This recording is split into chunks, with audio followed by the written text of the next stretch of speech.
आज हम लोग भगवद गीता के एक बहुत ही महत्वपूर्ण श्लोक की चर्चा करेंगे। इसमें भगवान बता रहे हैं कि योगी किसे कहते हैं। तो बहुत ही अच्छा श्लोक है और इसको आप लोग ध्यान से सुनेंगे और समझेंगे तो पता चल जाएगा कि योगी की वास्तविक पहचान क्या है।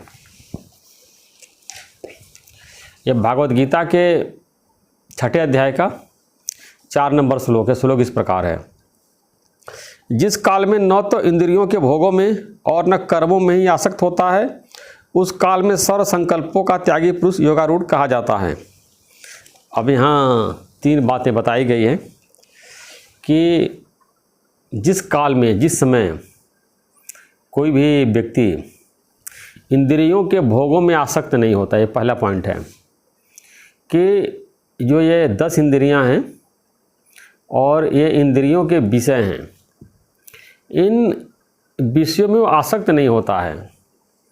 जैसे कि आँख का दृश्य है, कान का सुनना है, नाक का गंध लेना है, जीभ का स्वाद लेना है, त्वचा का स्पर्श करना है। तो संसार में जितने भी भोग हैं, जिसको कि उसने देखा है, सुना है या भोग किया है, नहीं किया है, उसका मन आसक्त नहीं होता है। अष्टावक्र गीता में आया है कि ज्ञानी का मन जो है भोगे हुए तथा न भोगे हुए दोनों ही से उपराम हो जाता है, दोनों में आसक्त नहीं होता है। किसी भी भोग विषय की उसके मन में लालसा नहीं रहती है। ऐसी जब मन की अवस्था आ जाए तो उसको आप योगी समझ सकते हैं। और दूसरा बात है, कर्मों में ही आसक्त नहीं होता, किसी भी कर्मों में आसक्त नहीं होता। अब ये एक रजोगुण वाला व्यक्ति होता है, वो लगातार कर्म करता रहता है, धन को इकट्ठा करने में, पदार्थों को इकट्ठा करने में, मान और प्रतिष्ठा को बढ़ाने में लगा रहता है। तो भगवान ने कहा कि वो भी योगी नहीं है। और बहुत से ऐसे होते हैं तमोगुणी वाले, वो आलस्य और निद्रा में पड़े रहते हैं, कर्मों को वो टालते रहते हैं। यानी वो भी एक प्रकार का आसक्ति है, कर्म न करने की आसक्ति। तो तमोगुण वाला व्यक्ति काम नहीं करना चाहता, टालता रहता है। रजोगुण वाला जल्दी जल्दी काम करना चाहता है, मेहनत करना चाहता है, परिश्रम करना चाहता है, खूब ताबड़तोड़ लगातार कार्य करता है। तो भगवान ने कहा कि दोनों ठीक नहीं है। ये जो सत्वगुणी व्यक्ति होता है आराम से कार्य करता है, जो भी सामने कार्य आ जाता है उस कार्य को सरलतापूर्वक करता है, निष्काम भाव से, बिना किसी कामना के, बिना किसी फल इच्छा के, सबके भलाई के लिए वो कार्य करता है। तो भगवान ने कहा कि वो योगी कहलाता है। और बताया कि जिस काल में सारे संकल्पों का त्याग कर देता है, वो मन में किसी भी प्रकार का उसके अंदर संकल्प विकल्प नहीं चलता है, तो योगी कहलाता है। अब बहुत से लोग जानना चाहते हैं कि ज्ञान की प्राप्ति कितने दिन में होती है, आत्मा का साक्षात्कार कितने दिन में होता है। तो भगवद गीता में कोई समय नहीं बताया गया है। अब ये 1 साल में हो सकता है, 5 साल में हो सकता है, 25 साल लग सकते हैं, बुढ़ापे में हो सकता है, मरने के पहले हो सकता है, अब पूरे जीवन भर न हो।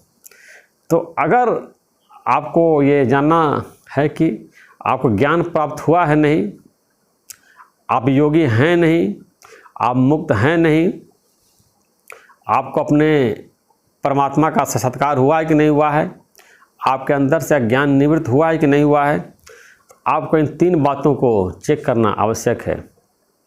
बार बार देखिए कि आपका मन जो है किसी भोग में आसक्त तो नहीं है, किसी बात की लालच तो नहीं है, चाहे वो कोई पद हो सकता है, प्रतिष्ठा हो सकता है। जैसे आया है, कंचन तजना सहज है, सहज स्त्रियों का नेह, मान बड़ाई ईर्ष्या दुर्लभ तजना ये। लोग कंचन त्याग देते हैं, राजपाट त्याग देते हैं, धन दौलत, बड़े बड़े राजा पुराने ज़माने में राज्य त्याग देते थे, अपने जो उनके रानियाँ होती थी, स्त्रियाँ होती थी, बहुत सारी रानियाँ होती थी, उनको त्याग देते थे और जंगल में संन्यास ले लेते थे ज्ञान प्राप्ति करने के लिए। लेकिन उनके अंदर से मान, बड़ाई, ईर्ष्या ये नहीं जाता है। अब ये आपको ये अगर चेक करना है तो किसी आप बड़े ऋषि का अपमान करके देखिए, निरादर करके देखिए, तो उसके अंदर से अहंकार होगा, ईगो तिलमिला जाएगा, वो दुखी हो जाएगा कि मेरा अपमान क्यों कर दिया। तो इन सारे जो तीनों अवस्थाओं की प्राप्ति तभी हो सकती है जब आप अपने आत्मा को जान लेंगे। ये आत्मा का लक्षण है, जो आत्मा में रमण करता है, आत्मा में स्थित है, आत्मा में ही तृप्त है, वही विषयों की लालसा नहीं करता है। क्योंकि ये सुख आवे वो सुख नहीं भावे। जब ये आपको भीतर का रस मिलने लगता है, आत्म रस जिसको बोलते हैं, जिसको ब्रह्मानंद बोलते हैं, ये जब आपको प्राप्ति हो जाएगी तो विषयानंद छूट जाएगी। विषयों में मन भटक रहा है, विषयों की लालसा है, इसका मतलब है कि आपको ब्रह्मानंद की प्राप्ति नहीं हुई है। सारा संसार का सुख जो है उसको नीरस लगने लगता है।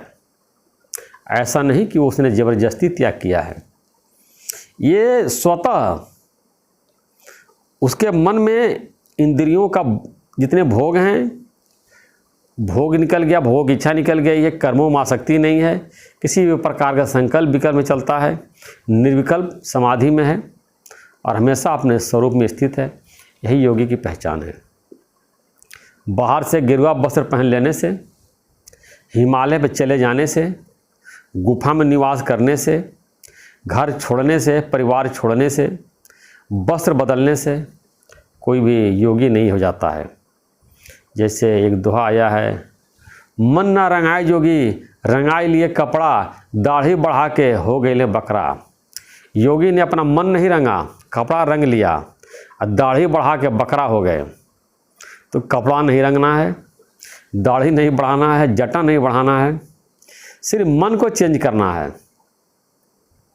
मन में क्या चेंज करना है कि जो मन संसार की तरफ भाग रहा है, विषयों की तरफ भाग रहा है, संसार के भोगों की तरफ भाग रहा है, उसको अपने आत्मा की तरफ लगा देना है।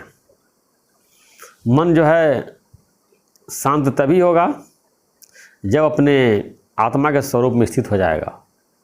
इसमें एक दृष्टांत बताते हैं कि एक जो है सन्यासी ध्यान में मग्न थे, संत थे, तो उनके कुटिया में एक राजा पहुँचे। तो राजा खड़े रहे, लड़के ने कहा बैठ जाओ नीचे, जैसे सब लोग बैठते हैं शिष्य जो है चटाई पे। तो राजा नहीं बैठा, थोड़ी देर खड़ा रहा, फिर चला गया। तो जब संत जो है उठे तो लड़के ने बताया राजा साहब आए थे, हमने कहा बैठ जाओ, तो नहीं बैठे, चले गए। तो उस थोड़ा समझदार थे, अनुभवी थे, तो लड़के से पूछा तुम कहाँ उनको बैठने के लिए कह रहे थे? हमने कहा चटाई बैठ जाइए, यहाँ सब लोग बैठते। कह नहीं, राजा चटाई बैठेगा, राजा तो सिंहासन में बैठता है, उसको तुम्हें सिंहासन देना चाहिए। इस प्रकार जो है मन जो है तभी आप बैठेगा, शांत होगा, जब उसको उसका सिंहासन दे दीजिए।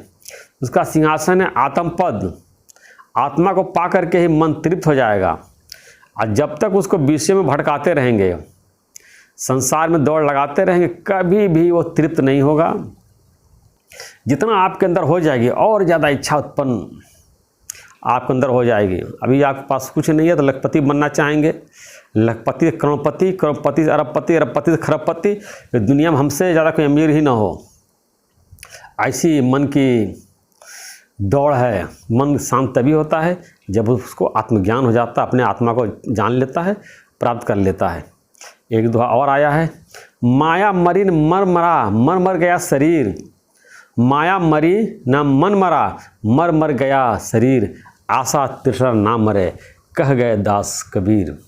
कभी माया समाप्त नहीं होता है, माया ऐसे रहेगी। मन नहीं मरेगा आपका, आशा नहीं मरेगी, तृष्णा नहीं मरेगी, कह गए दास कबीर। लेकिन यहाँ बता रहे हैं आपको, भगवत गीता बता रही है और कबीर दास ने बताया है, जब आप अपने आत्मा को जान लेंगे तो आपका मन भी मर जाएगा, या माया भी मर जाएगी, आपकी आशा भी मर जाएगी, तृष्णा भी मर जाएगी। यानी माया से छूट जाएंगे, मन से छूट जाएंगे, आशा छूट जाएंगे, तृष्णा छूट जाएंगे, विषयों छूट जाएंगे सिर्फ अपने आत्मा को जानने के कारण। और हम दुखी इसीलिए हैं, अपने स्वरूप को भूले हुए हैं। इसलिए गीता का जब अभ्यास करेंगे तो जब अपने स्वरूप में स्थित हो जाएंगे, ये तीनों गुण हमारे अंदर से चले जाएंगे, तीनों गुण हमारे अंदर से चले जाएंगे, तब हम जो है सच्चे योगी कहलाएंगे, सच्चे सन्यासी कहलाएंगे और मुक्त अवस्था को प्राप्त कर लेंगे। संसार में सारा कार्य करते हुए जीवन मुक्त होकर के हम लोग विचरण करेंगे।